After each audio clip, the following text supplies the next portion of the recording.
Okay, we're up to Mishlei Yud Aleph Lamed Aleph, the last one in the chapter. Not that the chapters matter. I did, just out of curiosity, look and see when we started chapter 11.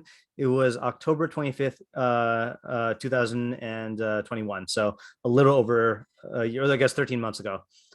So it's it definitely feels nice to be making our way through Mishlei. Not that the goal is to complete it. Okay, so this is a difficult pasuk to translate. The words are easy, but it's difficult. Okay, the translation is difficult. Hein Tzadik ba'aretz Yeshulam af ki Rasha v'Chotey. Okay, so Hein is like hine. I think that's how most people translate it. So behold. Okay, however you want to translate hine. I know we don't usually use that word in English, but behold. Tzadik in the land. Yeah, a Tzadik in the land. Yeshulam. Is paid. Yeshulam will be complete. Okay, so the most Mefarshim say will be paid. There are people. Meiri mentions a possibility will be like completed. Okay, or perfect. Yeah, complete. I guess completed is better. And then there is another interpretation. I mean, actually, because these are not equal, paid is the main one, but or completed, or anyone want to guess what the third minority translation is? Full and complete, I would say, is the same.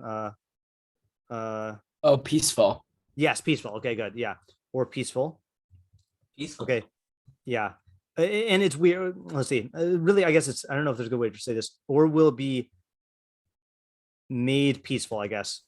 Okay. Af ki Rasha v'Chotey. Okay, so af ki, most Mefarshim interpret that as certainly. Okay, like kal v'chomer. Okay, certainly Rasha v'Chotey. How would you translate those phrases? I know that sounds easy, but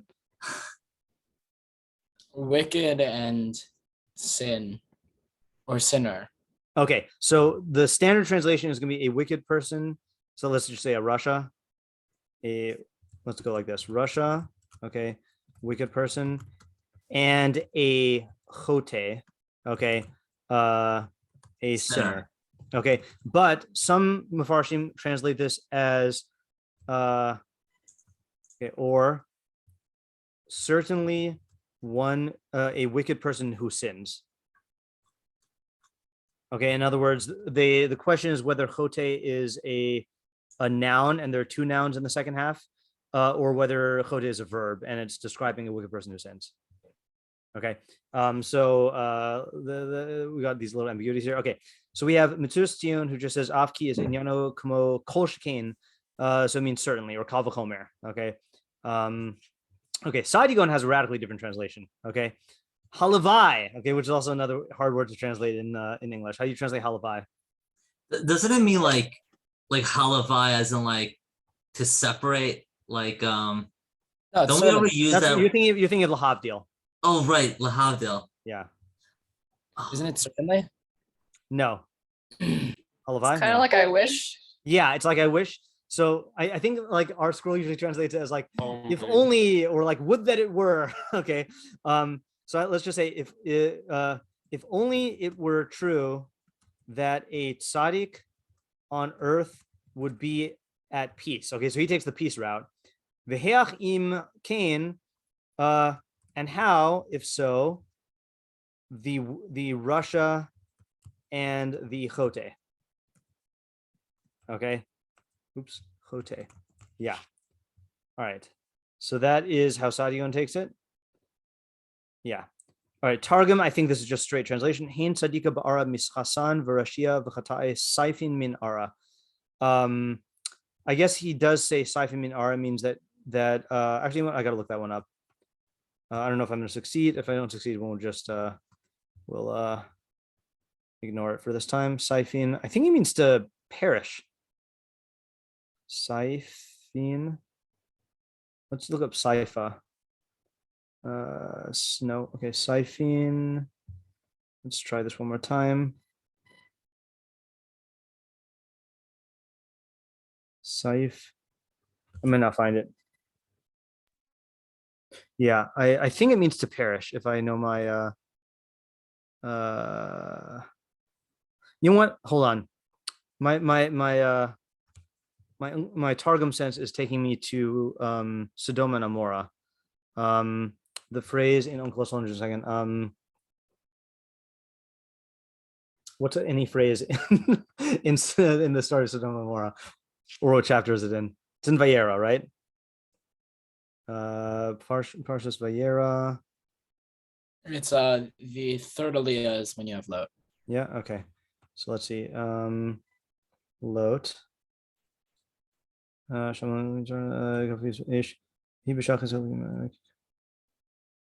Oh, that's yeah, hold on a second. Why am I not finding? Oh, Zakas Asu Kala. I just want to see if Unkelos says what I think he says. If not, then we're just going to ignore this. Targum Unkelos on.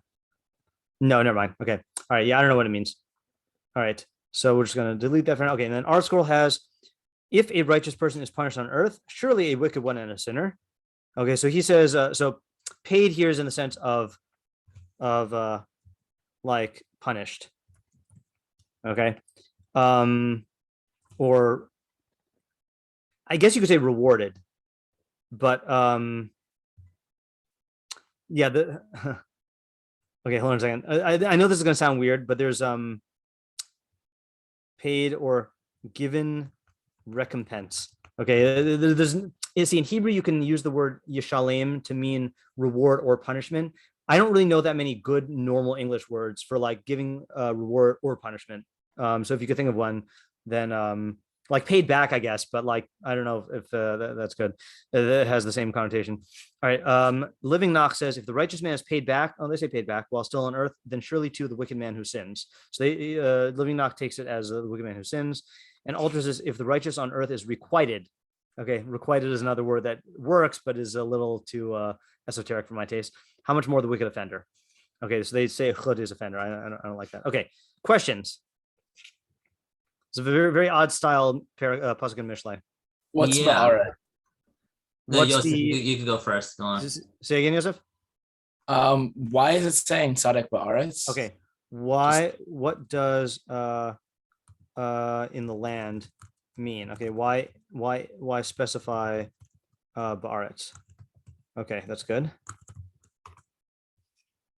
What does Yeshua mean in this context? Yeah. Okay. What does Yeshulam, okay, be paid, given recompense mean in this context? Okay, and obviously there are lots of possibilities here, right? Like lots of ways you can get paid back for things. So yeah. Yeah, and it's interesting, like the pasuk almost sounds a little like negative towards the tzaddik also. Right. Yeah, it does seem to be. I mean, that's why I do want to preserve the ambiguity in the Hebrew, but I think the English translations were correct that the implication is like punished, Right. Because like certainly, it's like off-key, it's almost like furthering the issue that the tzaddik will have or does have, for Rasha. Yeah. Yeah, Isaiah? So it seems to me like this is a weird Mishlei pasuk because it sounds like it belongs in like Koheles, like it's like musing about like how the world works, like Tzadik or Allah, or maybe or something like that, but not necessarily like practical. So that is a good question. So let's put that in our what is the practical application, and then we'll note this doesn't sound like a pasuk about practical decision making. It sounds more like something that belongs in Koheles, Eov, Tehillim, Navi, etc. Teaching, which teaches us about how God's justice operates. Yeah, Tamar? I think along the lines of the practical application, what is the difference in outcomes for these two different people? Like you would expect some sort of distinction, like if you act this way, then you'll have effect A, and if you act that way, you'll have effect B, but it sounds like maybe the same thing is happening to both people. Okay, yeah. All right, so let's put it this way. What is the pasuk telling us will befall the people, the different people here, right? It sounds like there is they share a fate. Yeah, Yosef? Why is it teaching us both a Rasha and a Chotey? And if it's teaching us a Rasha who is a Chotey, Yeah. so that why does it need to specify that? Okay, right. Yeah, I don't know any Rasha who doesn't sin. Right. Right. Yeah. Okay. If if Rasha v'Chotey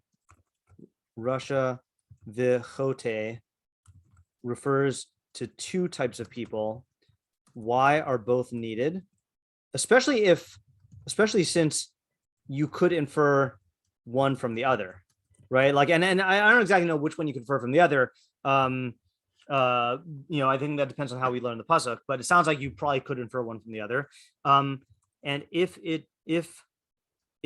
Rasha the Chotey means a wicked, like a Rasha who sins, why does it need to tell us that he sins? Don't all Rashaim sin? Yeah, Rivki? Also on the in the land question. So I have two things to say. Number one is, are we assuming that it's also implying, like, for the second half of the pasuk, like for the Rasha, or is it only speaking about like the Tzadik, like? Okay, yeah, that's a good question. Also, is this does this qualification extend to the second half? That's a great question. Yeah, and then also one more thing. This is more of like just for like thinking about it. Yeah. Are we assuming that in the land means like in like this world, or is it like specifically like, oh, like in the land, like in your community type? Well, yeah, that'll be part of the question here. Yeah. Okay. Yeah, Ariel? Yeah, just the basic definition questions as for Tzadik, Rasha, and Okay. Yep. All right. So what are the definitions of Tzadik, Rasha, and Chotey? Chotey.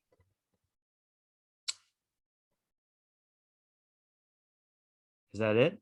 Oh, there's one more important major question. Yeah. The second half of the pasuk, I don't know if we alluded to it in one of the questions, but it seems a little obvious. Seems a little obvious. Okay. No, you don't think so? I have a hard time saying things are obvious when I don't know what it's saying. Yeah, I was about to say I don't get it enough to say that it's obvious. Yeah. Yeah. All right. Yeah. So I guess that means you have an audience? interpretation. Who's the audience? Yeah. Who is the audience? Right. And it sounds like, I mean, again, it doesn't sound like a Rasha, someone who you're going to talk to. Chotey, maybe. I mean, I would assume Mishlei would talk to a Chotey. Is it talking to a Tzadik? Yeah. Okay. Yeah, there's one more major question on the pasuk. Surprised no one's asked this one yet.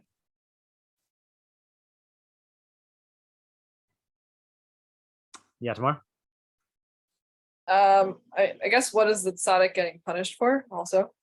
Okay, yeah, I'll add this to here.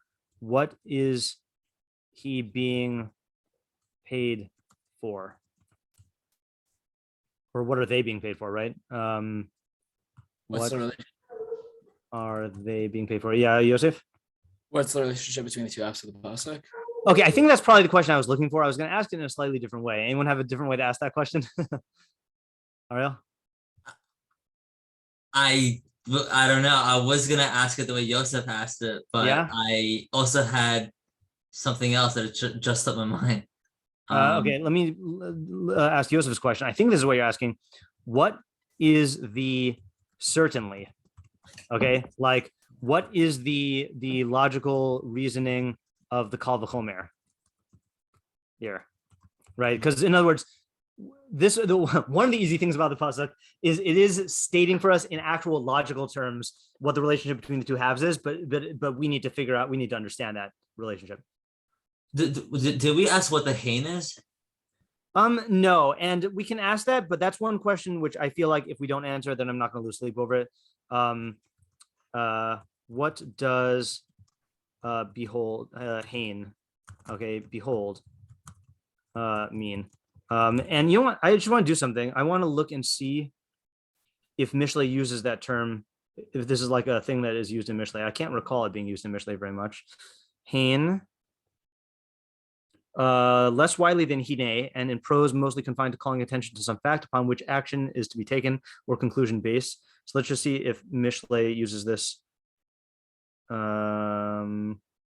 Mishlei only uses any variation twice. Hain tzadik ba'artzi shulam afki rosha v'chotey ki tomar hain. Okay, this is the only time it uses it in Mishlei because the second time means yes.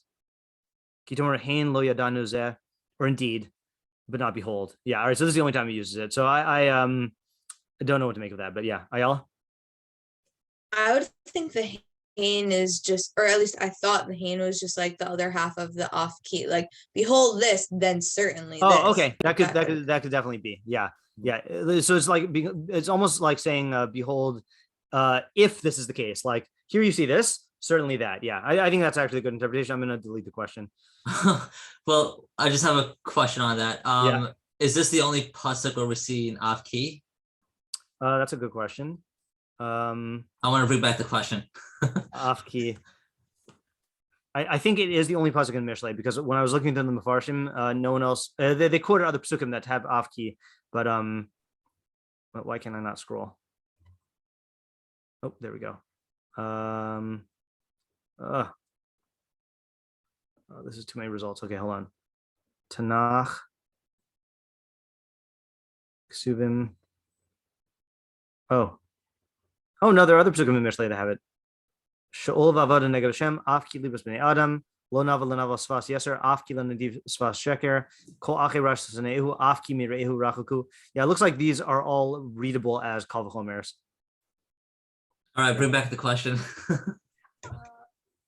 Yeah, I mean, I don't think that is logically warranted. I mean, what Ayala is saying is it could still be true, but I'll leave the question just to make you happy. All right. Thank you. Yeah. Okay. All right. I think that's about it. So, let us take our thinking minute, I guess. Okay. Here we go.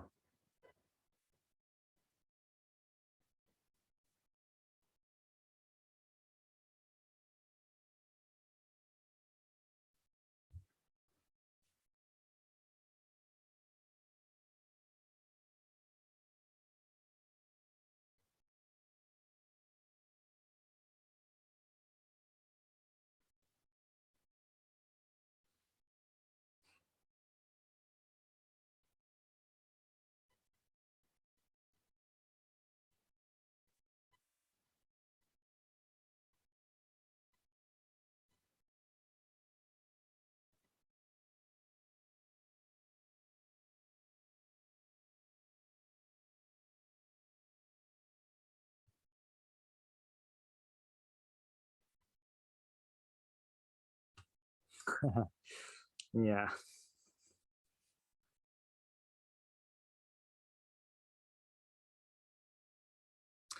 See, I'm pretty good at forgetting ideas that I learned in Mishlei, except the ideas that I taught the very first time I gave like a Mishlei curriculum, I remember too well. I used to just, and I actually retired this from the cycle by the time Rifki and Ayala were in my Mishlei class. So I don't think I taught this to them, but it's hard for me to not remember what I said the last time. All right. Anyone have anything? I don't see any hands there. Oh, Yosef. Okay. Go ahead. loose idea. I don't know if it's like Sure.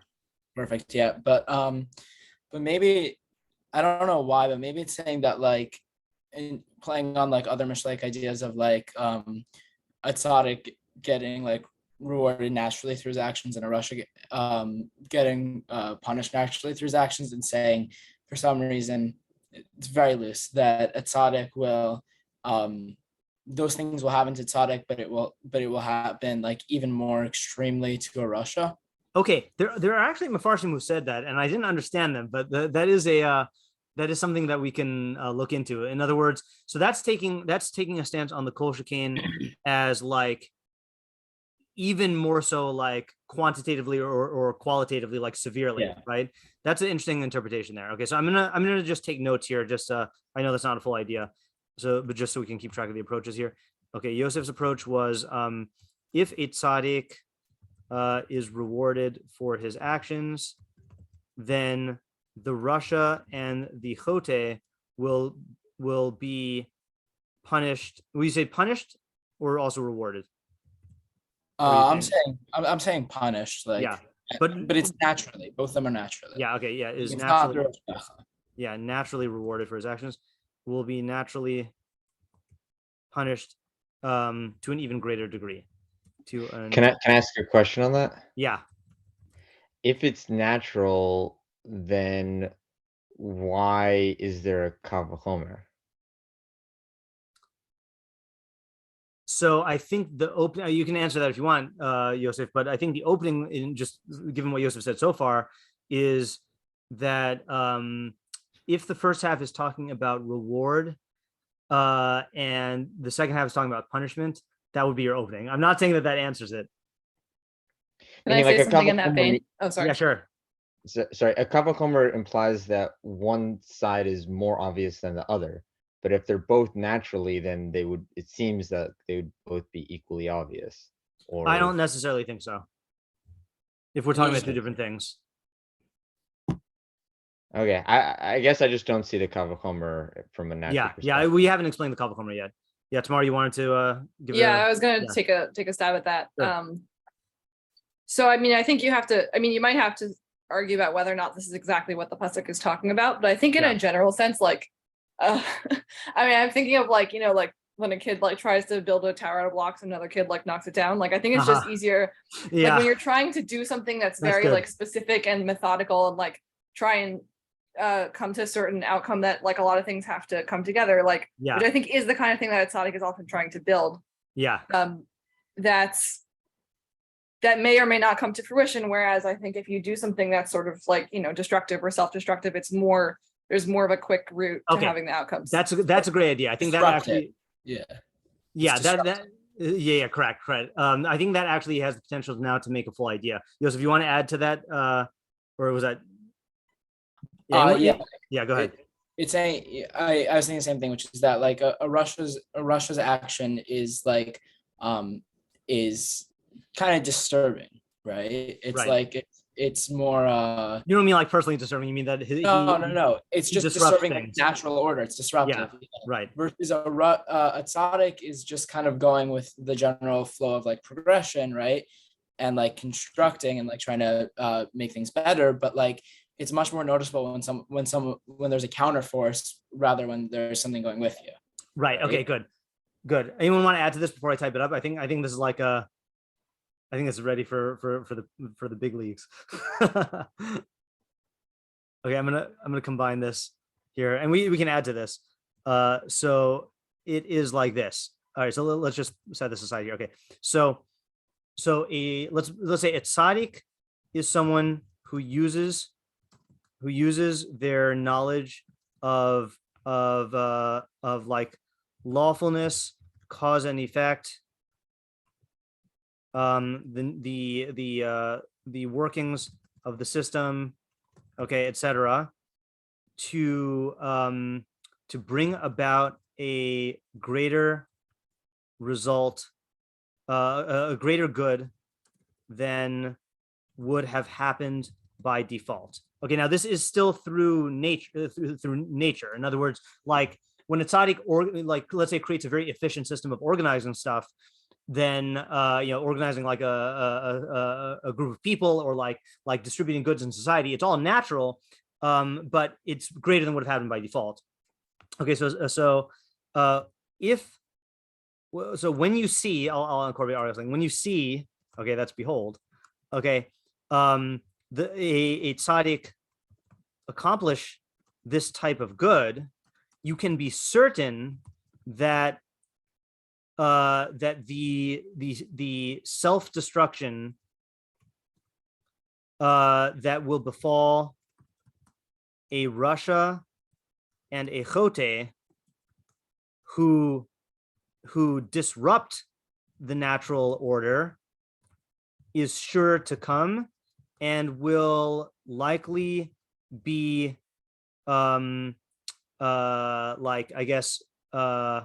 more devastating than the reward was for the tzaddik. I think we can even explain that more. Why is it more devastating? Why is the destruction and the and the harm that the Rasha brings through natural cause and effect going to be like proportionally worse than what the tzaddik does? Anyone? Is it because it's like going against the system that like the tzaddik is trying to build? Whereas the tzaddik, I'm not saying that it has like less effects than the Rasha, but I think like when you're going with the system, like you obviously see like less of a, I guess, like contrast, if that makes sense. So I think that might be the case if you're dealing with the Rasha disrupting something that the tzaddik is doing, but I get the sense that the pasuk is not describing an interaction between the Rasha and the tzaddik. In other words, it sounds like the tzaddik is doing his thing and bringing about this good. The Rasha in his sphere is doing this thing and causing a self-destruction. You know what I'm saying? So like you're saying, Rifki, I think if I understand you correctly, that when the Rasha undoes what the tzaddik did, that's going to be like this huge contrast. I'm saying that like even in a vacuum, even like on his own, then the Rasha's the self-destruction that he's going to rain down upon himself is going to be greater. People are going to be upset at him. I mean, like it's like he's. I'm trying to find what I'm saying. I mean, that is definitely true. I wasn't thinking along those lines, but we've definitely seen something like that, like with the people cursing the person who's hoarding the goods. That's definitely true. I was thinking. Yeah, go ahead, Zach. I feel like I'm not following this line of thinking. Let's give an example of this. Let's give an example of this. I think that'll make it clear. Okay, instead of talking abstract, if anyone has a good example, you can go ahead and volunteer. I'm just want to think about an example on my own first.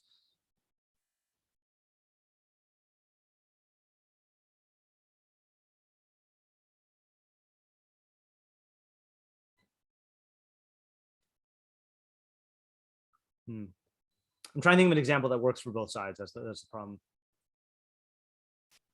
Okay, yeah, go ahead. Maybe as an example, is like if you have like a very like cutthroat businessman, right? Yeah, he's gonna ruffle a lot more feathers and like make a lot more people upset, and it's eventually come back to bite him, right?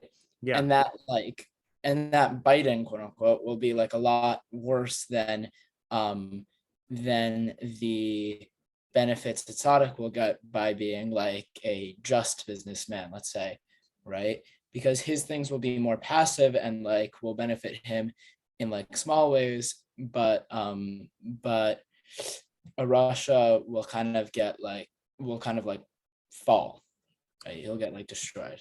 Okay, so if you're going to take the social route, okay, and when I say the social route, I mean like he's going to have a social backlash against his wickedness. Then I think that example works. I'm going to try out a slightly different example, okay, which is that let's talk about like the United States of America. Okay, so the Rifki perks up suddenly. The founding fathers had this vision of creating a society that was built around certain values and freedoms that would be like that would produce all of these goods. Okay, but what they realize is that this is an extremely fragile system, and if it works, it will yield tremendous good.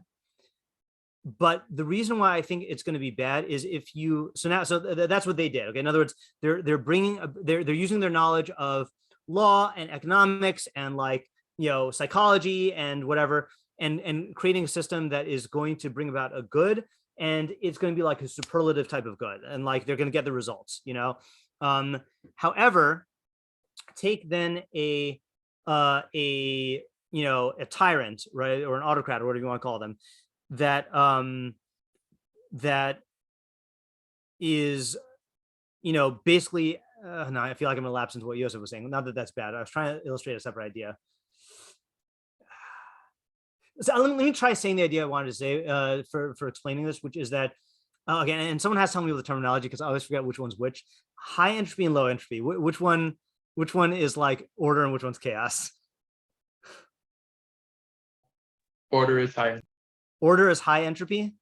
Okay, so it's easier for things to go from high to low than low to high, right? Like in other words, if you take the example I always remember is if you take a deck of cards that is all in order and you shuffle it, it's going to end up like there are many more ways it could end up out of order than in order. So what a Tzadik is trying to do is he's trying to move things towards higher entropy. He's trying to bring order out of chaos. And there's there's going to be narrower routes to do that. But when he does that, it's going to be great. But the Rasha is engaging in acts of destruction, or at the very least, like the Rasha is engaging in intentional acts of warping the system around his own ego or around his own sense of power. The Chotey, which we haven't even defined it yet, but someone who's doing this like unintentionally, presumably, is going to bring about like greater chaos than, it's going to be easier for those people to bring about chaos and therefore harm and destruction than it is for the Tzadik to bring about benefit, which has to be calculated and by design. I think that's like the move that Yosef was trying to make. I just don't have a good example. No, I really like that. That was a lot more clear. I feel like now I get what. Okay, I'm just gonna put this as a note here. Okay, the Tzadik who moves things from low entropy to high entropy will have a narrower. I think I was backwards. You're backwards. Okay, that's why I asked. Entropy is chaos. I think. Okay, high entropy to low entropy. We'll have a narrow path to walk, but will bring about greater good. The Rasha and the Chotey who move things from low entropy to high entropy will have an easy time causing destruction, but the resultant chaos will be worse for them. Okay. If there's anything anyone wants to add to this, we'll take this, and if not, we'll take another approach. So just go ahead and jump in if you want to add to this. Yeah, I have something to say about this also. Go ahead. I think in terms of the phrasing of the pasuk, you could say maybe even a little bit better matched with this idea. Yeah. Not that the consequences are necessarily going to be more extreme, but that they're more certain to happen. Okay. More certain. That actually is better. Yeah. I think so. Hold on a second. So yeah, hold on. When you see a Tzadik accomplishing being certain that you can be even more certain. Even more certain that self-destruction will befall a Rasha and a Chotey who disrupt the natural order. Yeah. And I think you can also say something, which is, I think this fits in well with Ba'aretz, that this is talking about the effect on the society. Right. I like also how it fits in with like Yeshalom, is that it's like, I feel like Shalom is the opposite of entropy. You're saying when you say you're reading it as the like he'll make peaceful, like whole or completely. Yeah, correct. Yeah. It does work out for the different readings here. Well, I was also going to say, just because I kind of said this when I was thinking aloud, that the Rasha is someone who does this like intentionally, like we said before, the Rasha imposes his own like alternative system with himself at the center, and the Chotey is someone who just does it unintentionally. So I think there is a hava amina for each side, that you might say that like, okay, the Rasha will certainly get this result, but the Chotey, like how much damage can he really cause, But no, someone who's like like the Rambam says, someone who's like blind and like fumbling around is going to hurt himself and other people. And so that is going to be one havmin, and then the other havmin is okay. Yeah, the Chotey is going to cause a lot of damage, but the Rasha, it at least has like a design, and maybe it's better to have like a tyrannical system, because at least there's order there. I think that's how people look at the at places like China and Russia. That like, okay, fine, those guys are evil, but like they're getting stuff done, but that's still a very short-sighted perspective, because it is going to come crashing down.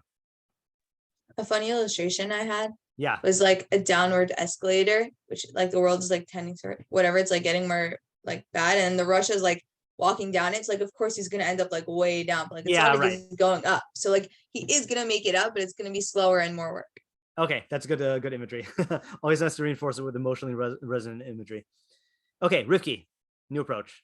Okay, so I hope I could like, get it out, because it was a very good idea that we were just talking about. But before I even say anything, I was just wondering if we could take the approach of Yishulam as like more of like a paid in terms of like punishment. Like we said, that could be an option, right? Yeah. Okay, so yeah, different approach. So I was thinking that the audience first, I would say, is like someone that's kind of like a Benoni. Like I wouldn't say that it's talking to like Tzadikim or Rishaim. Okay. Like really someone who can go either way. And I was thinking that this entire pasuk is about punishment, not in terms of like punishment and reward. Yeah, I think so also. Yeah. So for me, I was thinking that maybe we can say that someone might think that a tzaddik will never sin, or that a tzaddik will never make any mistakes in terms of like getting actually punished for it. Mm-hmm. But we know that that's not true. And I think like what this pasuk could maybe be trying to tell us is, yeah, like while that's true, because I think people like having that conception to be like, oh, like if I'm always good and I never sin, then like I'll be fine. But the fact is like we know, like even Miriam sinned, even Moshe sinned, like all of these great tzaddikim did sin. So I think like the misconception is that if you try so hard and then when you do mess up, you might slide and be like, oh, like, it's not really true. Like I won't actually get benefit from being a tzaddik. But this can tell us that while that's true and you can get punished, even though you're a tzaddik, like the Rasha, meaning that misconception being like, oh, like I don't have to be good because it doesn't matter. The Rasha gets punished even worse than the tzaddik gets punished. Okay. So I like the direction that you're going. I think my question is like, I'm still unclear on, and I also like the fact that you're saying that the audience is like a Benoni, like in the middle type audience. Can you just say one more time, what is this person prone to thinking? And then how does this pasuk correct it? Okay. Yeah. So what I was saying was, I think that the misconception is that, first of all, I can see why it's confusing. Now, step one would be that tzaddikim never sin, or that they never get punished. Okay. Then step number two would be, okay, so if that's true, then because this person would want to be a tzaddik just because they're in the middle, hopefully they would want. Then if they did try to be on that level, which we know is a very high level, once you fail, because ultimately you will fail, like it's impossible to never ever sin, then the third misconception would be, oh, so if I failed and I'm clearly getting punished, like let's say, like a stupid example would be, I don't know, like just like a test, like it's not like actually sinning, but like let's say like you don't study for a test and then you got a bad grade, you're like, oh, I might as well not study, and then you never study tests. Right. So then that would be going to the opposite extreme of becoming quote unquote a Rasha, when at the end of the day, that's actually going to get you worse results and more punishments, quote unquote, than if you didn't make all those misconceptions in the first place. Okay, so I think I have a clear idea now. So let me just try to talk it out the way that I'm perceiving it. You tell me if I'm missing anything, and then people could add stuff. So the mistake here that this pasuk is coming to refute is a version of a "don't let the perfect be the enemy of the good," right? That there's a person who is in the middle. He's been learning Mishlei for a while. He's like sat through many weeks of psukim about tzaddikim and Rishaim. He's like, okay, I like this tzaddik stuff, so I'm going to go for it. But then he gets discouraged by the notion that like there's a fantasy that like I can escape punishment through this, right? Through becoming through the tzaddik track. And then once he has a certain failing, or once he sees that it's possible to fail, he's like, oh, like it's not worth it, because if I'm going to get punished anyway, then what's the point? Yeah. So there's a contradiction though that Shlomo was pointing out, which is, oh, you care about punishment, and that's why you're giving up on being on the tzaddik. Well, if you care about punishment and you're giving up on being a tzaddik, what do you want? There's only 2 more options in the drop-down menu: a Rasha or a Chotey. So like, is that really like the track that you want? And I think and obviously the answer is no, but I think that's the mistake. I think this person somehow in his deluded mind thinks that like there are other somehow in between options, like either I'm trying to be a tzaddik, like, in other words, I think this person thinks that they can remain in the middle, Okay, maybe I'm talking myself into a different idea now. Anyone have anything to add onto this? Like, I like the approach. I feel like there's something here. Yeah, just one more thing, like very Sure. Simple. I was also thinking like one of the ways I got to this approach was that at the end, I was thinking, do I think that the Rasha and the Chotey are the same person or not? Yeah. And I think that I actually was reading it as kind of both, because I was thinking first, I was like, oh, like I do think it's talking just about the Rasha, because it's saying like, it's speaking specifically about sin. And like, I like that the first half didn't say that the tzaddik is sinning, because his like natural state isn't to sin. His natural state is to try to, complete the system and try to help evolve it. But the Rasha is. So I was thinking, if that's the reason for saying Chotey, then it could be like, oh, so that's that. Or you can say that it doesn't have to be about the Rasha. It could be that the Rasha sins and the person that's not even a Rasha, but is still sinning, is also getting those results. Yeah. This is difficult. This is I feel like, again, the at this point in this year, this is like I am riding the wave of the idea, but like I'm not exactly sure how I'm going to keep it going right now. Like, in other words, like I don't see how it's gonna end. Anyone want to add? I have a example for it, but it's Sure. not Yeah, a examples are also specific good. example. It's more of like an example of the mechanics at play. Yeah. I feel like it's slightly different. Sure. But like I feel like I've come across or seen people try to develop a certain good characteristic. Yeah. And say like, oh, I'm gonna do this every single day, and they do it for like 3 weeks, and like they're really proud of it, and like they tell me, oh yeah, I've been doing this every single day, and then like halfway through the 4th week, like they miss a day, they miss 2 days, and at this point they're like, oh, I lost my streak. Yeah. This idea of like a streak is something I've heard of, and I think it's crazy, but like, they say like, oh, I lost my streak. Okay, now there's no point. Like that was a good record, and like I'll just leave it at like 3.5 weeks. That's a good example. Yeah. And so like at that point they jump off, and like this is a pasuk. So that helps advance the idea in a different way, which is I think that that type of person is really treating the categories of Tzadik, Rasha, and Chotey as like almost like labels or achievements, rather than just like descriptions of series of decisions. In other words, a real Mishlei Tzadik, and there is such a thing as like a Mishlei Tzadik thinks about certain things, but just the way that Rivki is talking about the idea is that what really is going to matter is each decision you make is going to have its own like consequences and its own benefits, and there's no reason to throw away the goal of striving to be a tzaddik if you make a few mistakes and are going to get punished, so I think that example highlights that. I just got to jump in for 1 second, put on my Atomic Habits hat, and say that I think the solution, I definitely agree with Zach that like it is a unfortunate trend that people keep a streak going and then they fall off and then they just get rid of the whole thing. What I've found is that there is a power of thinking of things in terms of a streak, but I think the key is what do you do is you have to accept the fact that you will break the streak, and the question is what do you do when you do that, and what are the plans? So like there are different plans you could do. For example, there are scheduling in like either on a routine basis or a freebie basis days where you give yourself people do this with diets, like a cheat day, or let's say like in my own thing is I do a half an hour of meditation every day, but I don't do it on Shabbos or on Sunday. I do it on every weekday. So I give myself those two times to do it. Or you give yourself flexibility, or you do the Atomic Habits rule of never miss twice, which is another form of the freebie thing where you allow yourself to miss once, but as long as you don't do 2 in a row, then you're good. So like I wouldn't throw the baby out. I wouldn't throw out the baby with the bathwater in terms of saying, oh, well, streaks are dumb. Like using streaks is a dumb way to I know that's not what you were saying, but or at least I hope that's not what you're saying.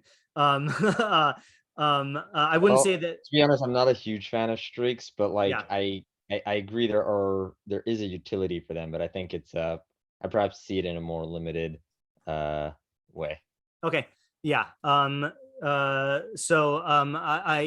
think that most people are motivated by accomplishment, and I think streaks allow you to have a visible and like visceral feeling of accomplishment when you see the streak going. And I think to neglect using that aspect of the human psyche to motivate yourself is, in most cases is going to be like detrimental. I think, and So again, I think- as long as you like harness it in the right way, and also obviously you have to know your personality. Like there are people who like Yeah. are so, had such bad experiences with like authority figures growing up that anything that is viewed by their own psyche as imposing an authority on them is going to like quash any like chances of I think- improvement.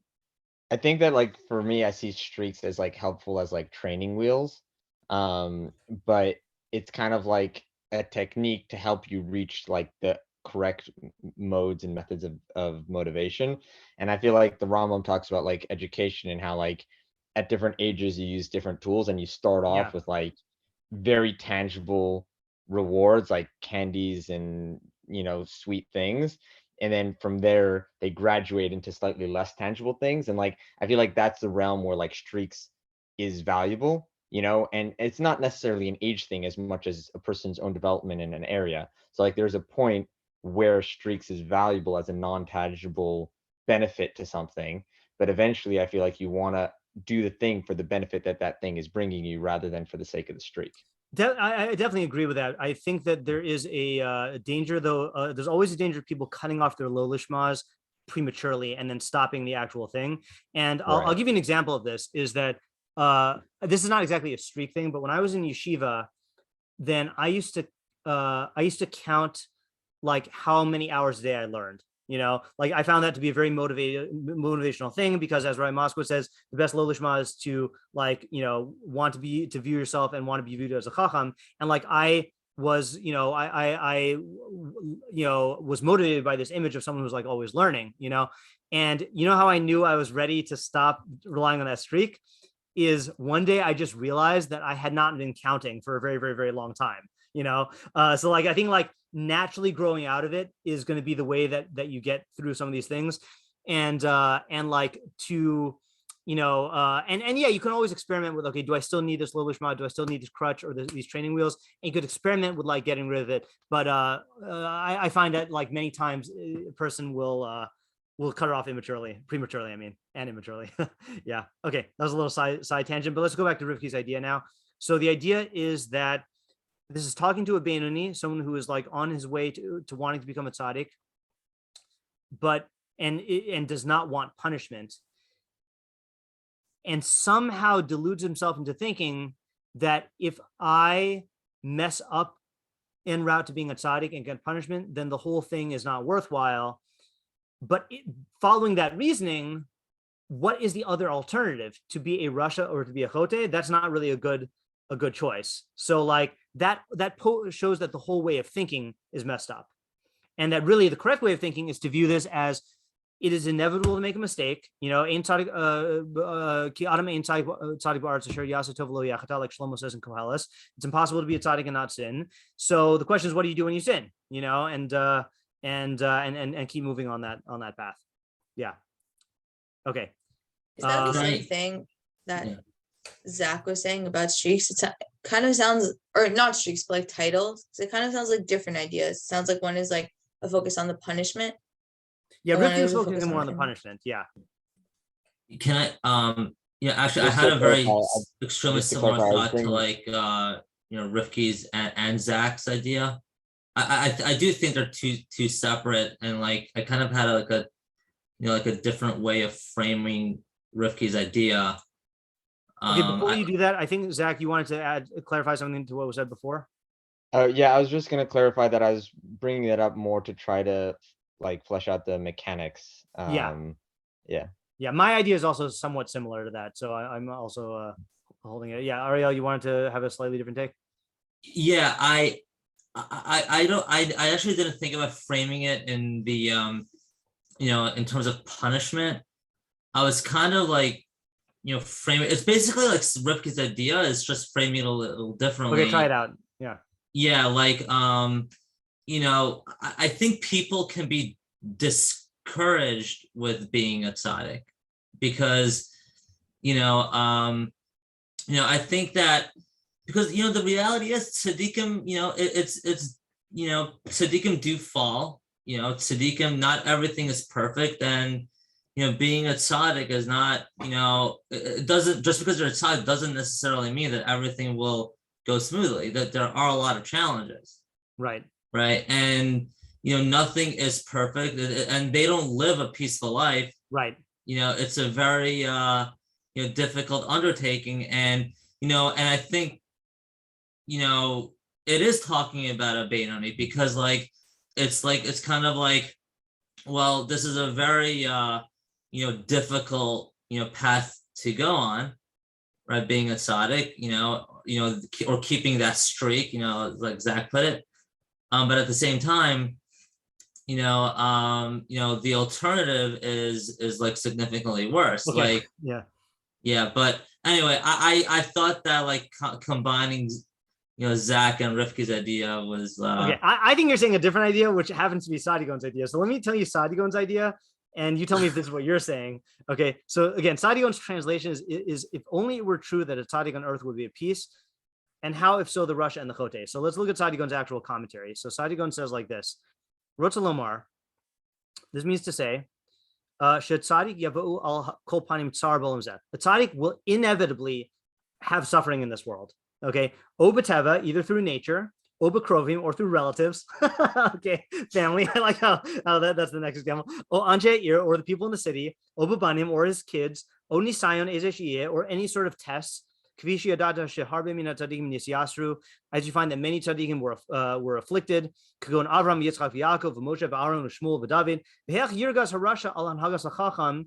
Okay, which is what he calls a Kadosh Baruch Hu. How can the Rasha be angry at the conduct of the wise one with capital W? Kasher Yisyaser be'ezi davar v'hu roy lakach, when he gets chastised for something and he's fit for it. So maybe not exactly like the end, but here's how I'm learning Ariel's idea: that there is a fantasy, and we were talking about this at the Lichters on Friday night. I think that there's a fantasy I mean, I call it the autopilot fantasy. There's a fantasy that, okay, if I just reach a certain level of perfection, then it's going to be autopilot. It's going to be smooth sailing. I'm not going to have any conflict and any pain. And like, I won't make any mistakes. I won't have any like problems. And that's a fantasy that drives a lot of people towards like their endeavors to be a tzaddik. That fantasy is totally like false. Okay. And you need to look no further than last week's parsha, this week's parsha, and next week's parsha for like the life of Yaakov Avinu. Actually until the end of Sefer Berashit, right? Yaakov had a really, really tough life. David had a really tough life. Moshe, poor Moshe, that there's always, you're never going to get into a situation where you are free of conflict and free of pain and free of consequences. So if that's why you're striving to be a tzaddik, that's not the right reason. And if you're going to say that, okay, fine, so then what's the point? So that's where the second half of the pasuk comes in and says, whoa. Being a tzaddik will not save you from this pain, but you will have a whole lot better time dealing with reality and more enjoyable life and all the other benefits that Mishlei said. And when things go wrong, you will know how to do tshuva. You will know how to like work out situations with people. And it's going to be far worse as a Rasha or a Chotey, So what do you think, Ariel? Does that have anything to do with your idea or is that a separate idea? Yeah, pretty much. Okay. But yeah, I also think, something you just said, the second half is focusing. It's almost like, it's kind of like humans, we kind of like react in two different, points. One through, looking at this, like the glory, like at the end of the road, yeah. Or like, we act based on, what's painful, yeah. Like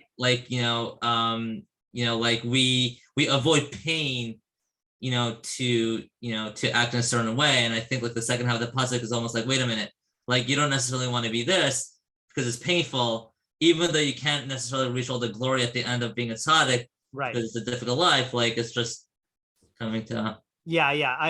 There's a person that I know who, okay, I'm not going to get into a discussion about this right now, but I think at your core, I think each of us at our core, whether we realize it or not, has a certain thing that keeps us attached to Torah. Okay, like a certain thing we get out of it, or a certain thing we're looking for, and like I think a lot of a person's like religious growth and development has to do with discovering what that is and coming to terms with it, and leaning into it or evolving it, whatever. That's a whole endeavor. So I know someone who, I don't know if this is still where they're at, but like when I was in yeshiva, their whole orientation towards Torah was not that they saw necessarily, not that they were positively attracted to Torah, but that they saw that all the other lifestyles they could live were just either founded on stupidity or just made your life miserable compared to Torah. Like, so Torah was like what's the line? Anyone know the line that Benjamin Franklin, is it Ben Franklin's statement about democracy? You know what I'm talking about? I know that I sounds think I know what you're talking about. Yeah. Yeah, wait. Ben Franklin, democracy, quote. I think you're thinking of Churchill. Churchill, thank you. I think so. Google's freezing. If anyone can quote it, just quote it.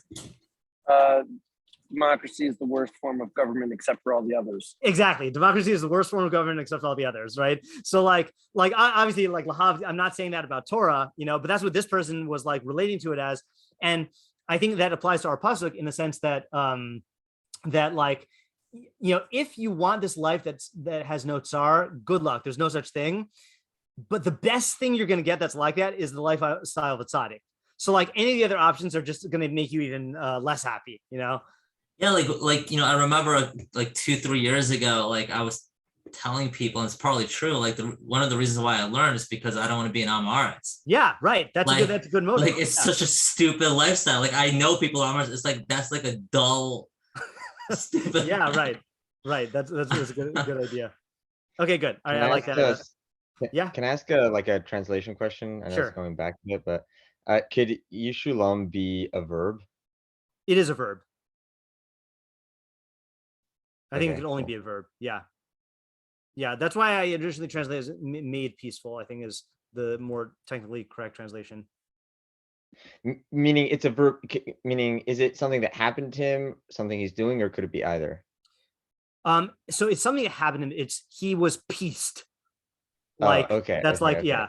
So Yeshulam. it's not. Is it for sure not something he's doing?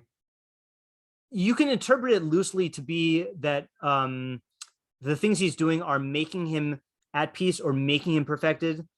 I think that's that would still be in line with Okay. the thing. That would be like Yeshalem. Would be if it was. Well, that would be he is making himself whole, right? This would be he has made himself whole or made himself whole, was made whole. Right. I think I don't know my grammatical terms to support this, but yeah. Okay, Isaiah, you've been waiting patiently. Yeah. So I think my approach toes the line a little bit about Mishlei and what's other things. So kind of what I want to say is that that a person who's looking at the world, they might get discouraged, or they might sort of be doubting Hashem's justice, because they see that people who are Rashayim, they don't get going for them, and they might see something like that. So it is a sort of a methodology that you could we have a principle that Hashem is more strict, I think, with Tzadik. Any Tzadik who sins in a smaller way, Hashem will punish them more than he might at Tzadik. So what a person can do is they can look at Tzadikim for sort of insurance that Hashem is just, because when you see that Tzadikim are punished for the, surely Rashayim are punished. So I think there's sort of two practical things you can take away from this. You can take away knowledge of Hashem's justice, that this is a practical way to affirm your knowledge of that. 2, you can know if this is sort of also giving you physics on the Rasha and Chotey path, because you might get so easily. But if you look at the Tzadik and you see they're punished, like you should get scared away from going down the Rasha path, kind of like what Rifki's approach was saying. Okay, Because so Tzadik path surely going to be punished. yeah. Okay. So I hear what you're saying, and because you acknowledge that you're kind of towing the line here in terms of the line between Mishlei and like other books, you know, I'll play devil's advocate, or I guess Satan's advocate if we're talking about Eov, which is that like, so you're saying let's take an example. Let's say you see Rabbi Akiva getting his flesh combed, right? And you're saying, oh, if a tzaddik like Rabbi Akiva is going to get punished, and Hashem's holding him to this standard, so then certainly like reward and punishment will apply to Rishayim. But why can't I say the opposite? If someone like Rabbi Akiva is getting punished, then there is no justice. You know, like I feel like that type of reasoning can easily like be used to uproot a person's conviction in reward and punishment. And I ordinarily, hear that, but I guess I'm basing it off of. Go ahead. Yeah. Okay. That of the other principle that I think exists is that like Hashem is stacking with I'm not gonna say, but I think that is the thing, is that like when the Tzadik errs, then Right. Hashem like corrects them more quickly. Right. Like if you have knowledge of that principle, then you'll see that. I mean, I don't know what to say about like something crazy like that, Okay. but like Okay. So you won't necessarily go that path. Okay, I think this reveals the methodological point that we need in order to for your idea to work, which is that Mishlei is not a book about Tzadik V'Ralo Rasha V'Tovlo, right? You've got Eov about that, you've got aspects of Koheles about that, and you've got Nevi'im about that, but that's not what Mishlei is doing. And Mishlei is presupposing that you do hold by the whatever principles of the Torah are, you know, reward and punishment, et cetera, et cetera. So given that, then your idea can work, that seeing tzaddikim getting held to a high standard can reinforce your conviction in the entire system of reward and punishment, and then make you serve as a deterrent for doing anything that'll get you punishment. The only thing I don't like about it, and this is not, there are many more Mefarshim who are on your side. To me, does not feel like a Mishlei idea. Yeah, I forgot one part of my idea.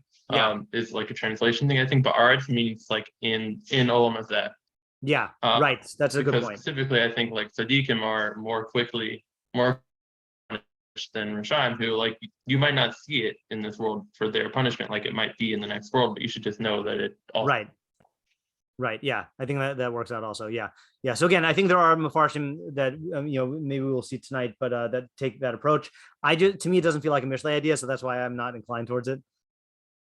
Can I ask more questions when it's time? Yeah, go ahead.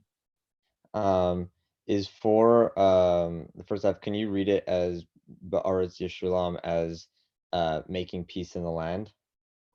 No. Okay. Unless you're talking about for him himself, that he is made at peace in the land, but he's not making peace for the land. Okay. Yeah. I have like an idea fluttering around, but it's not working with the words. You can say it, and then maybe we can figure out how it would work out with the words. Okay. And then I'm going to say my idea, and then we'll go to the Mefarshim. Okay. The idea that was coming to mind, I don't know why, because it hasn't fit with the words yet, but is that that Tzaddikim will put an effort to work on the problems of the land. And the examples that came to mind were like, there's stories of like, I think it's like various Tanaim, like Rabbi Eliezer and others, who like went to Rome to petition, the emperor and deal with governors. And, there's various stories of, just dealing with the politics that needed to be dealt with in order for the Jews to live peacefully. Yeah. And so I think it's saying that a tzaddik will have to, so to speak, dedicate time and energy to live at peace with the land.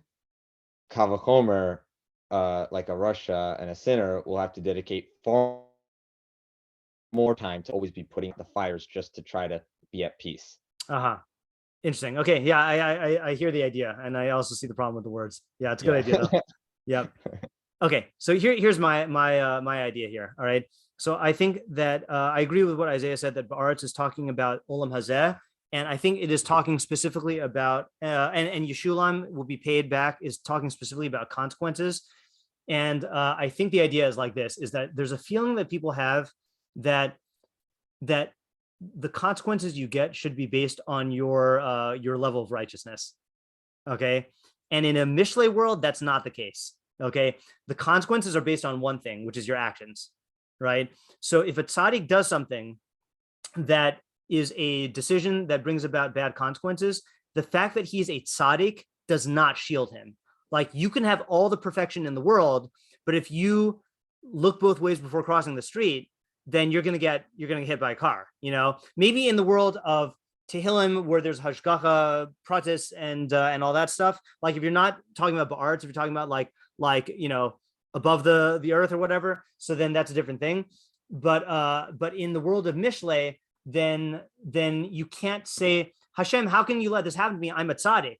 You know, in a Mishleic world, you get the results of your actions, no matter who you are. And if this is true for a tzaddik, it's definitely true for a Rasha and a Chotey, for someone who's doing intentionally, like, an action that they know exactly what they're doing, but it's a decision that brings about bad consequences. Or a Chotey, which is someone who may not know that what they're doing is harmful, you know, but they're still going to get consequences. Can I ask a question? Yeah. I really like the first half, like that to me really like made sense to me. I didn't get the Kal V'chomer of the second half. The Kal V'chomer is that actually, what I'm going to do, I just want to, this is not usually what I do, but like I mentioned, this was in my original Mishlei curriculum, and that was back when I was writing the 4-sentence summaries. I just want to see how I wrote it there. This is a long time ago writing. Well, this is back when I used Times New Roman. Embarrassing. Okay. If a tzaddik receives retribution on earth, and surely the Rasha and the Chotey. Intentions may matter in halacha, interpersonal relationships, and hashgacha pratis, but not when it comes to consequences of decision-making within the laws of nature. Under the laws of nature, a tzaddik who makes a bad decision will be subject to the same consequences as the Rasha and the Chotey. Rasha meaning the unjust person, and the Chotey meaning the unintentional sinner. He will not be granted immunity on account of his righteousness.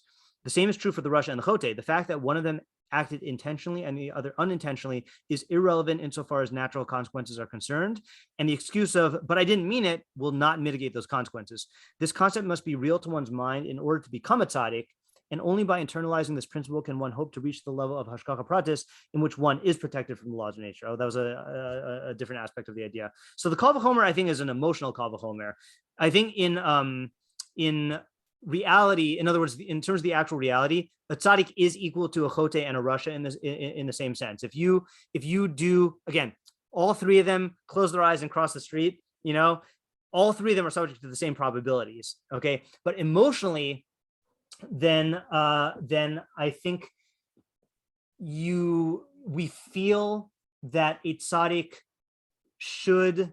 I think we feel like a Rasha deserves the bad consequences. The Chotey kind of deserves it, and the tzaddik doesn't deserve it.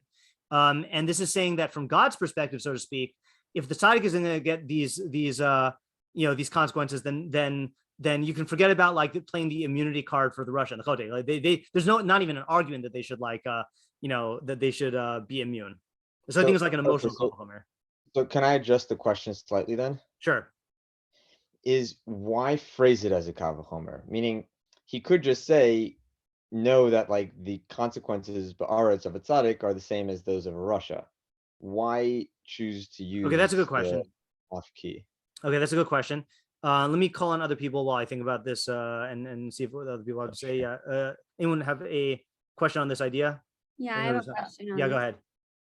So I think I understand what you're saying, and I also understand, like, obviously, like, you need to do your hishtadlus, like you can't just like you said, like with walking across the street. I'm just like confused about how do I fit this idea that you're saying with the idea of like the Rambam chart. I feel like I bring that up a lot, but like obviously it's important. Like I don't really understand how those fit together. Okay, so first of all, let me just okay, let me for those who weren't 10th graders in my Chumash class. Or was that 11th grade? I can't remember. Let me just show what. Yeah. what Rifki means by the Rambam chart. Machshavah Pratis chart. Oh, that's the 2010 version. Hold on a second. Machshavah Pratis chart. Oh, I saw it. 2.3. 2000. This is your year. This must be the one that you saw. 2018, 2019. Yeah, so this is the Rishonic view of Hashgacha Pratis, which is that the further you are from Hashem on the x-axis, which means for all intents and purposes, lacking intellectual perfection, perfection of midos, and observance of halacha. That's the x-axis distant, and then close to Hashem is more of that perfection.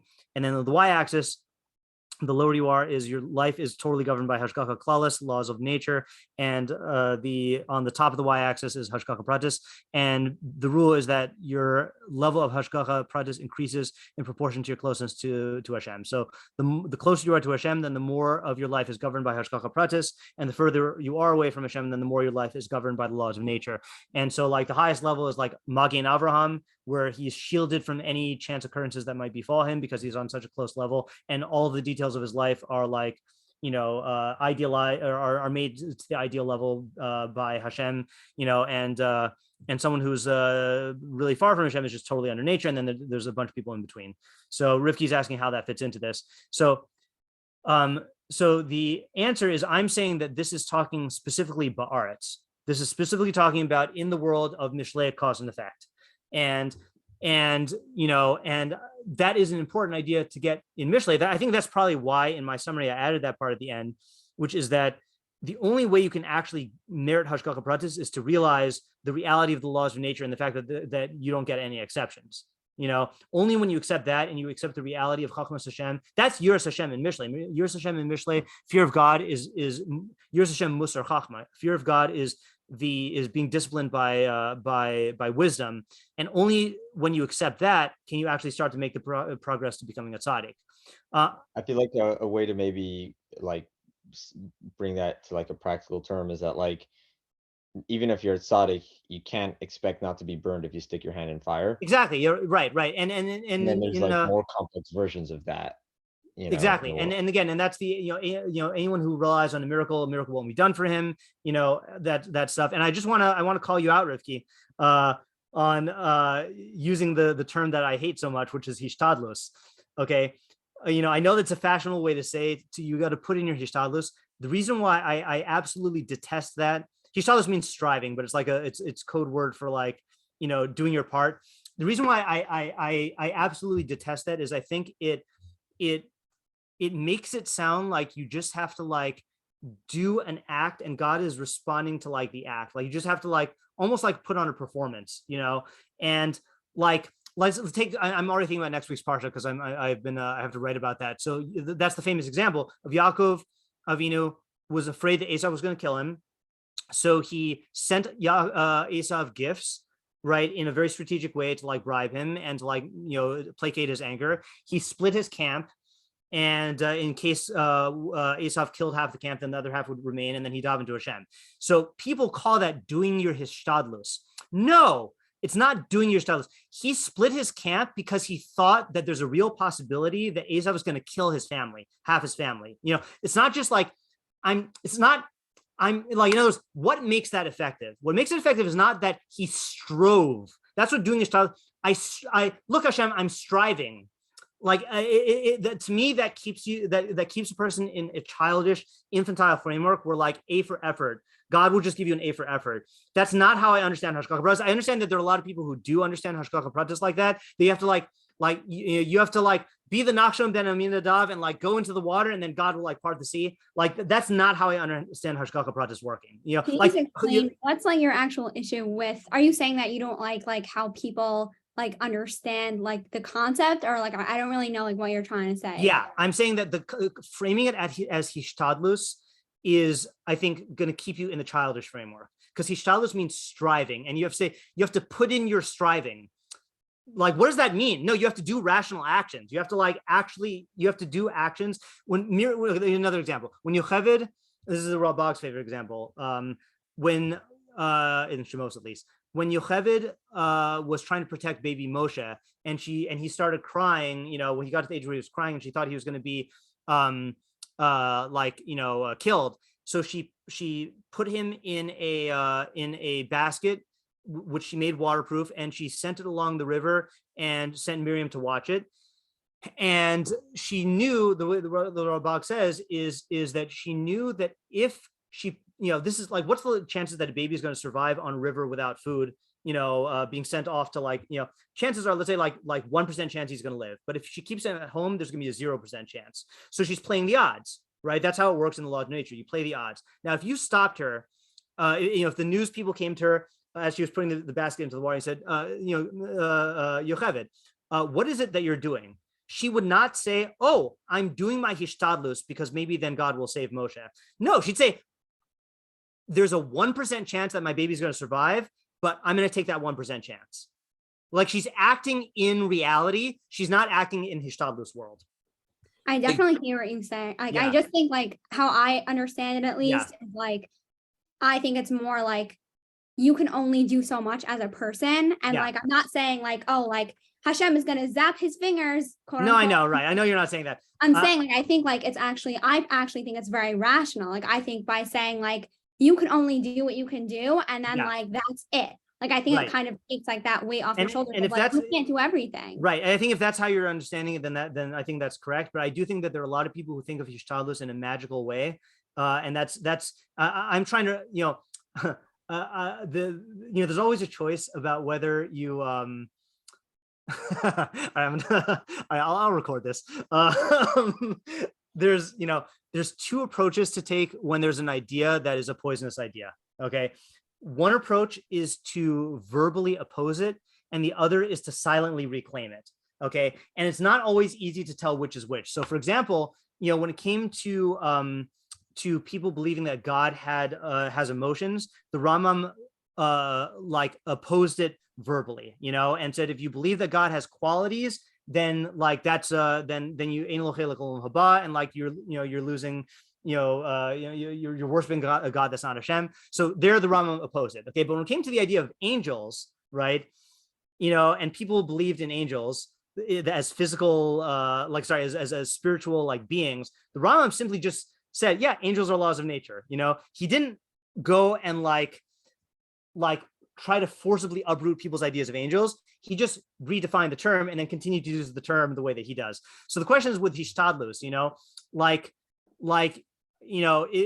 as long as you understand the way hishtadlus, the way you just described it, Rivki, then I think it makes sense. Hishtadlus means striving, and you're doing everything you can, and then the rest is up to Hashem, But I have just seen, the way that people talk about hishtadlus is it's like you are almost engaging in a set of superstitious actions in hopes that God will notice and reward you for going through the right motions, like an A for effort type thing. That's how I you tried to climb, you tried, it's like in in PE or in gym class, A for effort, you tried to make all the baskets, in the basketball, and and your teacher saw that you made all the shots, and even though you got 0, then they're going to give you an A for effort. It's I just have to do the actions, and then God will reward me for that. Yeah, it's more similar to how people often think of davening. Yeah, exactly, right. I just daven, and then right. If I just go that hard enough, then God will respond. Yeah. I think we have an understanding. Can I ask a question on how you're looking at it and suggest a possible answer as well? Sure. I feel like the way you're framing it makes it difficult to understand ideas about how different people may have different requirements of quote unquote hishtadlut. And an example is maybe Yosef, when he asked, was it an extra time to be remembered by Paro? Right. And so he was, punished, so to speak, because according to Rashi, for him at that level, that was the wrong, again, quote unquote hishtadlut. Right, according to Rashi. So I sort of feel within your framework, it makes it difficult to say or to understand those differences of how different people can have different requirements. So I think that maybe a way of looking at it that preserves both of those ideas, that it's not some magical zapped depending on how much effort you were supposed to do for your level, but also be preserving the idea that different people can actually have different requirements. A way to resolve that might be that a person is obligated to do everything they can to achieve a certain objective. So for Yaakov, it's like he had to take whatever strategy he could do to get out of being in that situation. And the thing that changes isn't how much effort a person is required to do, but that a person's vision of reality evolves and grows as they reach higher levels of righteousness, or and with your vision changing, then the requirements tend to change also. It's like when you're really young, you might think in order to achieve a certain goal, you have to do some, the work that you think you have to do to achieve making a business, for example, might be different when you're really young and starting out in the business world than when you're very advanced and realize you can do it in much simpler steps. And so if you're a tzaddik, then you should be able to see reality with more clarity and more vision, and therefore the requirements that you need in order to achieve an outcome are going to change in accordance to that. Yeah, I think that's a very, very good explanation. I like the way that you're saying it, that your perspective changes. And I do just want to clarify, because I said it twice, but I didn't spell it out, that not everyone holds that he made a mistake. Rashi holds that, but not everyone holds that he made a mistake in asking for more time. Like he was acting practically. Yeah, I meant according to Rasha. Yeah, according to Rashi. Yeah. Okay, good. I like that explanation. Okay, Ayala. I was gonna say, maybe to answer Zach's original question about what's the kal v'chomer. Right. Yeah. So in the summary, you said specifically that it's the tzaddik's bad actions. Like if the tzaddik sticks his hand in fire, of course it's gonna get burnt. Right. But do you think it could be talking about even like a good action will still produce some negative consequences because we are living in a physical world? Interesting. That's an interesting idea. So you're saying that you're translating the word Yeshulam though as being punished, but you're saying that the case it's talking about is when the tzaddik does a good action. Like maybe not punished, but like getting either a negative or consequences. Yeah. That's a good idea. Let me think about that for a second.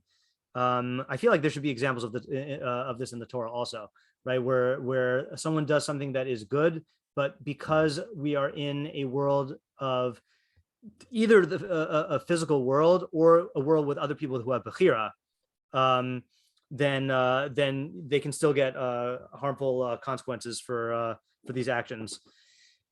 Yeah, that's a good idea. So can you say the question again and the idea?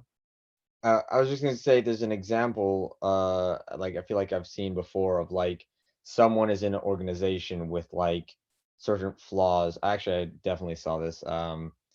Happened to professor in college. Like there's certain flaws happening on in the organization, and then like someone opposes it because they're trying to fix things. Yeah. And then as a consequence of that, they get fired. Right. And so that's like, we live in a world where there's like, those causes and effects exist too. Right. Yeah. So I think that's a good example. So just to repeat for Ariel. So the way that Ariel is suggesting we read the pasuk is, behold, a tzaddik in the land will receive consequences even for his righteous actions. Okay. Because the fact that it's the same idea as I was saying, but the fact that he did a good action and he's a good person does not make him immune from consequences. Like if I'll use a dumb example. Like sometimes you might let's say like you give tzedakah and okay, this is a dumb example.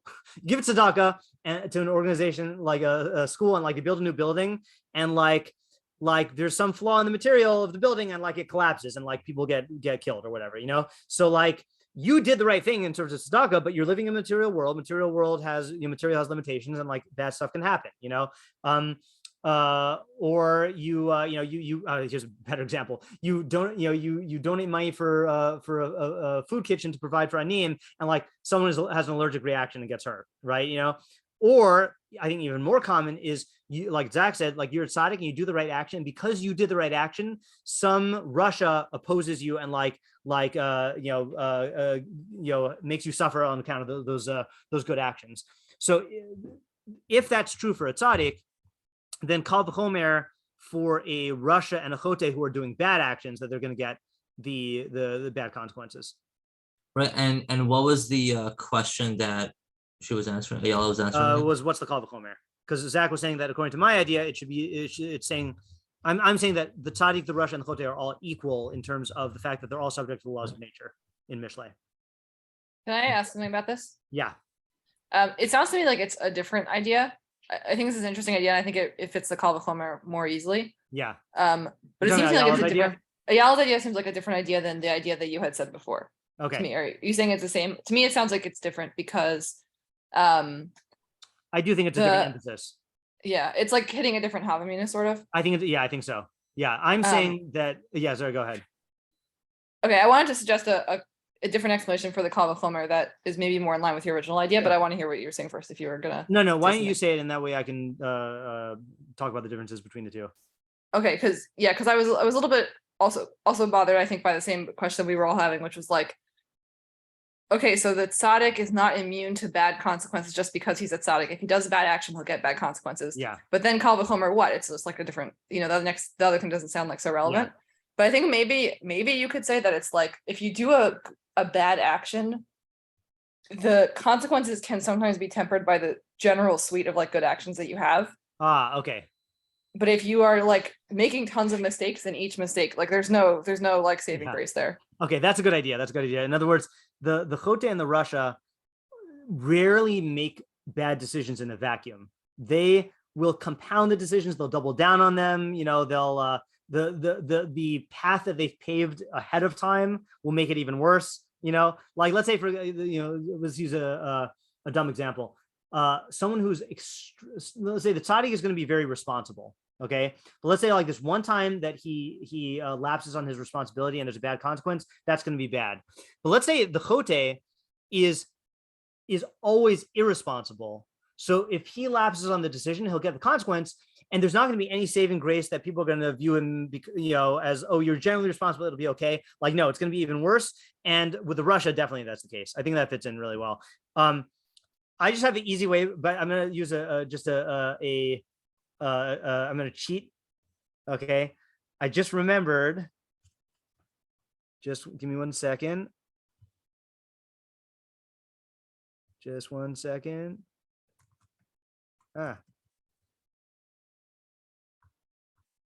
Someone says that the word afki, here we go. Is the Ibn Kaspi says, hold on a second. Fidati ein afki b'chol makom kal v'chomer. He says the term afki does not always mean kal v'chomer. Kamosha Amar Ibn Ezra al Amro afki Amar Elokim. Oh, here's one we know. Okay. In the Nachash, in Gan Eden, let's see what Ibn Ezra says. So the snake says, "Vanachash of Hanachash haya arum mikol chayas hasadeh asher asa Hashem Elokim." So the snake was more cunning than all the beasts of the field that Hashem Elokim made. V'yomer el ha'isha, and he said to the woman, "Afki amar Elokim lo sochlu mikol eitz hagan." So afki does not mean kal v'chomer there. Okay, how does the Nechama or Neima translate it? Has God indeed said? What does Ibn Ezra say? Afki. Just 1 second. Afki yore davar ki davar diber dvar machirim v'amar b'sof kal v'chomer she'amar lachem lo sochlu mikol. Okay, I don't know what Ibn Ezra is saying, but the Ibn Kaspi says, "V'tam afki bazeh kamo gam." Here just means also. In our pasuk, it just means also. So I think, according to my original idea, it is the tzaddik will be paid on earth, and also the Rasha and the Chotey, and that fits in really well with my idea. But did I even translate it that way in my summary? No, I said surely. So I'm going to translate this to also.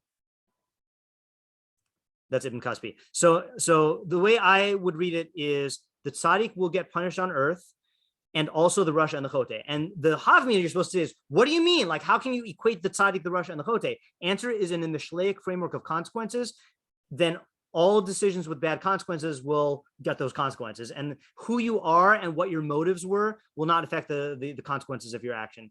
Then you have Tamar's variation, which is that it's true that the Tzadik will get punished, but kal v'chomer the Rasha and the Chotey. Why? Because with my idea, the action itself generates the consequences, but the backdrop of who you are and how people like react to the actions it might mitigate it. But in the case of the Rasha and the Chotey, it's going to amplify it. Okay, that's good. And then Ayala's explanation, which is, I think I do agree, it's a different idea, which is that the Tzadik will get punished on earth even if he does the right thing, because we live in a world that is a physical world or a world with people with bechira, and certainly the Rasha and the Chotey who do bad actions are going to get punished. Yeah, Ariel? Can I? Oh, sorry. Yeah. I was going to clarify one thing about what I said. Is that? Yeah, go ahead. Yeah, Tamar. Okay.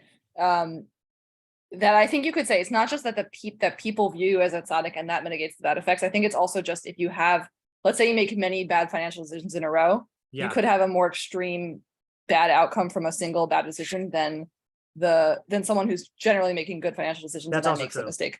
Yeah, that's a good point, right? Meaning that you're saying even in the world, then the consequences will could play out differently if you have not had a history of those decisions. Yeah, let's say another, I think easier to think of example is like someone who is making healthy decisions about their physical health, and then they make one really bad decision. Then chances are the resilience that they built up from lots and lots of good healthy decisions will make the consequences less. But if you're a Chotey or a Rasha with eating or with like caring for your health, then a bad decision could like be the end of you. Yeah, that's a good idea. Yeah, Ariel. Yeah, I just wanted to ask on your idea. So who exactly is the audience of the pasuk? So I think the audience is the same audience that Rivki was talking about, and that's where I saw the common idea is that I think that there are people who do view Tzadik, Rasha, and Chotey as like a label or like a status, and that the status itself generates certain results, and I think a person who is in training to become a Tzadik or who's like on the crossroads of Tzadik, Rasha, Chotey might say like, but I thought that that if I just live this lifestyle, then that's going to like protect me from these things. Like there are people, and it's unfortunate, there are people who choose to be religious, and then something bad happens to them, and then they feel like, well, how could God let this happen to me? I pledged myself to halacha, Like that's not how it works. It doesn't work that like if you pledge, even if you were a complete tzaddik, it doesn't work that if you keep halacha, then God's going to protect you from all bad stuff, But yeah, because yeah, it's hard to imagine that a person who's already a tzaddik would think that way. Yeah, I don't think a tzaddik is. I don't think this is directly at a tzaddik. I think this is talking to the a person who like witnesses these categories and then is making a decision about like the lifestyle to live. Right. Actually, I wanted to just actually tag Zach into this right now. Zach, do you remember like a few weeks ago we came up with like an idea on a different pasuk, very very similar to this about like, if you're, it was on a different pasuk where like if you are, the pasuk was coming to teach you that, don't let the labels of or the archetype character of either tzaddik or Rasha, Yeah, it was. Isn't it very similar to this? Yeah, it had to do with don't be defined by the label. Like even if you're a tzaddik, you can be met with negative consequences, and even if you do a sin, and even if you're a Rasha, you can still get the benefits of a tzaddik if you do something good, or like even if you don't have those titles. That's a good idea. By the way, I just thought of an example, which I don't know.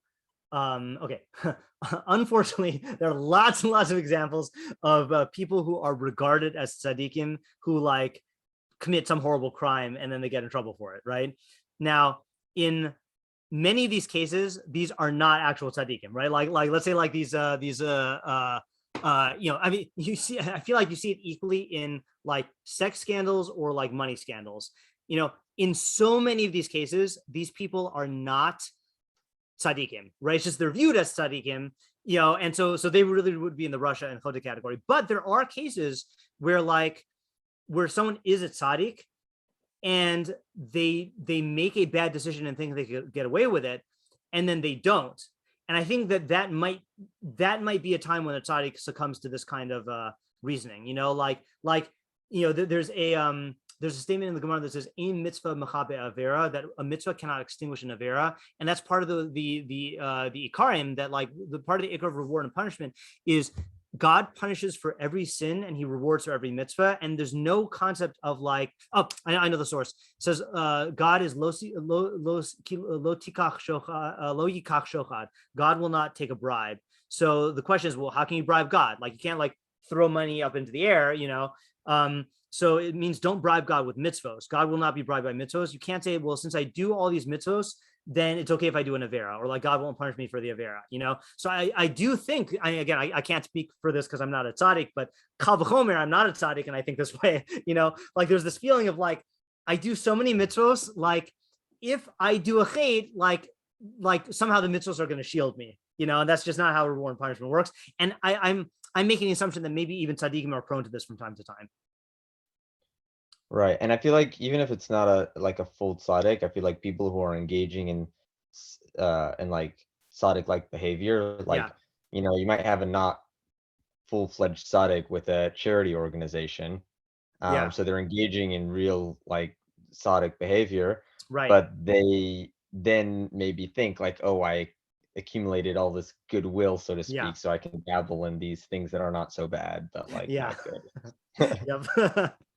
Yeah, I'm thinking of specific examples, but yeah. By the way, I think I thought of an answer for Chain. Why the pasuk uses Chain? You mean Hain? Yeah. Hain. I'm sorry, Hain. Yeah.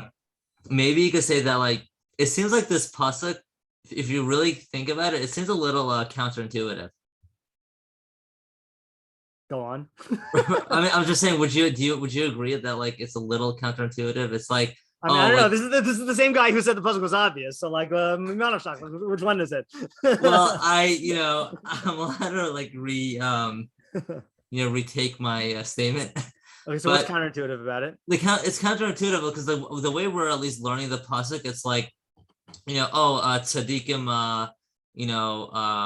are being punished, or right, it's counterintuitive because there's a havamina, right? That there's a strong havamina. Right. Yeah. Right. Yeah. Exactly. And behold is like the word behold or hain. It's almost like an attraction. Look, this is not the case. It's coming to. It's a simple answer. It's nothing. Yeah. No, it's a simple answer, and that's why. Look, I think hain can fit in lots of ways. According to my idea, the way hain would fit in is look around you.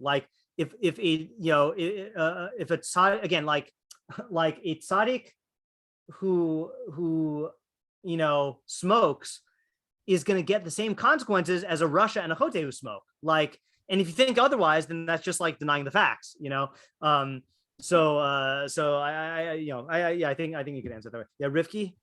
Yeah, I was just wondering, in terms of just so I understand your idea, is a good short way to summarize your idea to say that it's your actions that matter, not your status. Exactly, it's your actions that matter, not your status. In a Mishleic framework, your status does matter in the realm of hashgacha pratis, which is going to be talked about in Tehillim, let's say, or in the elsewhere in Nach. But in a Mishleic framework of Mishleic decision making, it's your actions that matter. So, and then just follow-up question: is this almost I don't know if precursor is the right word, but would you say it's almost a precursor to understanding hashgacha pratis better? Or yes, no? Yeah, because my whole approach to understanding hashgacha pratis is that you need to go through an understanding and a development of living in line with the laws of nature, with Musar Chachma, in order to be able to merit hashgacha pratis. Yeah, Zach. So I had another question. Do you know if any of the commentaries look at Ba'aretz Yishalom as a euphemism for death? I don't recall. How would you be reading that then? That the tzaddik would be paid back? You mean Like after you death? could either say one with the earth, like in the earth, or you could say Oh. paid back to the earth, like coming from the earth, I going see. back to No, earth. no, none of them say that. Yeah, a lot the ones who do talk about death say that this is talking about only in Olam Hazeh, but in Olam Haba, then it's not gonna. Then there's other rewards and stuff. Yeah. Okay, so we already are Yotze of doing with one of the Mefarshim. We did Sadigon. I just want to read two more just to see what we get out of this. There's someone who was talking about David Hamelech. Because that is an example. Let me just David and Shaul. Yeah, who is this? Rabag. Let's just see what the Rabag says. That caught my eye. He says, "Hine hatzadik lo yaspit lo kinyan hachaim hanitzchim aval yamod b'shalom biosa ba'aretz in pachad ra'a lenegadena v'gam kasher." No, hold on. This is not the one I wanted. I mean, I know he talks about David. Who did I like here?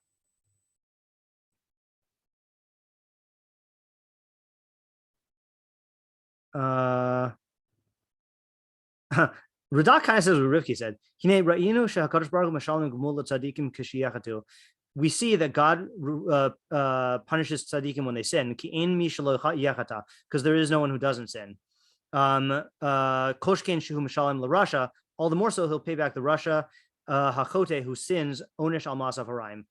Yeah, so the only thing we need to work out there is like what's the koshkein, and he says the Rasha who sins, not the Rasha and the sinner. Let's just, you know what? I think it's let's just read the Mitzvah stuff and then call it a night. See if we get anything. We had too many ideas tonight. Mitzvah stuff says, "Omer lama yiftach Rasha al tzlacha sha'ato."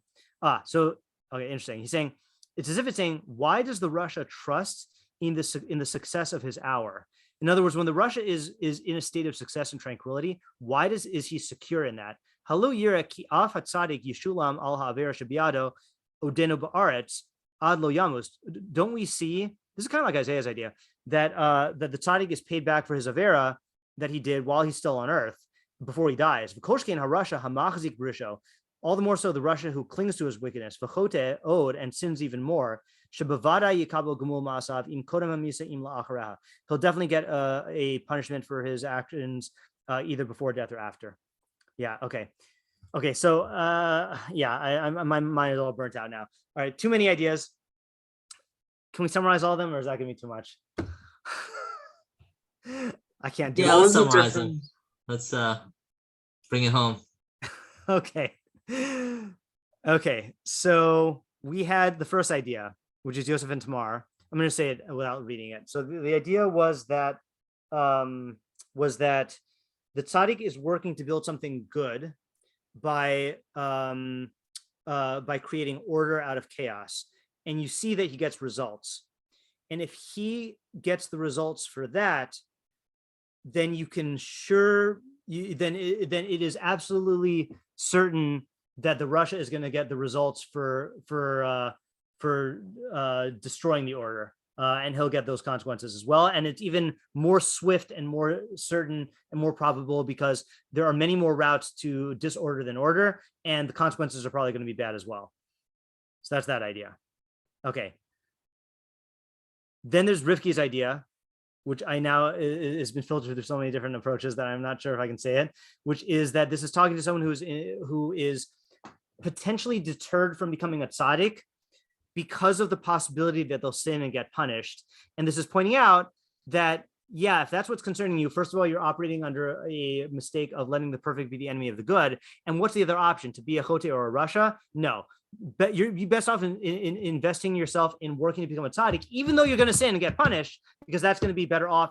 If your goal is to avoid punishment, you're better off doing that and failing than just like giving up and being a Rasha or a Chotey. Okay, then there's my idea with the gam, which is, behold, a tzaddik will be punished on earth for his sins, and also the Rasha and the Chotey. That's addressing a hava mina of, what do you mean? Like how can the tzaddik be equated to the Rasha and the Chotey? And the idea is, yeah, that's exactly it. Is in the world of Mishlei, they all get consequences. It's the action that matters and not the status. Then there's Ayala's variant on my idea, which is that even when the tzaddik does good, there's still the possibility of punishment because we live in a material world and a world of people with bechira. And all the more so if you are actually making bad decisions, then you're going to get punished. Then there's Tamar's explanation of my idea, which is that the tzaddik is going to get punished for his actions based on what I said, because it's the actions that matter, but it'll be somewhat mitigated because of either the way people relate to him or because of the good that he's built up so far will mitigate the consequences. Whereas the Rasha and the Chotey, who are leaning forward into all these bad actions or have a track record or who people view them that way, it's going to make the consequences even worse. Then there is Sadigon / Ariel's idea, which is that it's talking about someone who has the autopilot fantasy of, if only I become a tzaddik, then I'll be at peace. But that's just not how tzidkus works. You're never going to be at peace. But I'll tell you one thing, which is that you're going to be at way more lack of peace if you're a Rasha and a Chotey than if you're a tzaddik. So just break the fantasy and embrace the fact that, like, you know, this is the best that you're going to get. And then there is, am I missing any? But well done. Okay. How you did it. I'm impressed. Like, okay, that's a skill. Okay, I don't know. I'm about to burn out. I'm gonna collapse after this. I'm gonna fall over. Okay, I think that's it for tonight. I'm done. Okay, good ideas though. Good ideas, and very interesting style pasuk, right? I mean, it is talking directly to the Havmina. That's a interesting style of proverb. I just thought of one thought, by the way, which is, didn't you say this is the last pasuk of the parak? It is the last pasuk of the parak, but you gotta remember that the paraks are fake, right? The prakim are made by the Christians. Yeah. All right. Okay. Yeah, but this is the last pasuk of the parak, so if we need to have a streak going, Zach, we can like pat ourselves on the back for having a streak going on Monday nights ever since September 25th, 2020. Yeah. But I do think it's important that I'll show you this. Okay. Speaking of streaks, I was just looking at, I look at this every time I upload an episode. So this is going to be the 361st episode of Mishlei. So by the end of the week, is that going to be true by the end of the week, or is it by the beginning of next week? So by the beginning of next week, we'll have enough Mishlei Shiurim to listen to one shiur a day for the entire year. And I think, and look, I even feel like that's something that is like, I don't want to divorce myself from that lo lishma. Like, I'm happy that I'm able to learn so many Mishlei pasukim and give so many Mishlei shiurim, and so like it's it's gonna be a while before I stop counting those. I mean, it's because of like 31 pasukim. It's like 31 weeks, like right.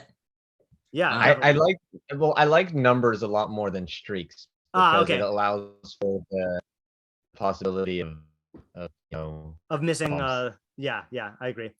Okay, everyone, thanks for coming. Have a good night, and let's look forward to Bli Neder starting chapter 12 next week. Thank you. Thank you. Good night. Have a good night.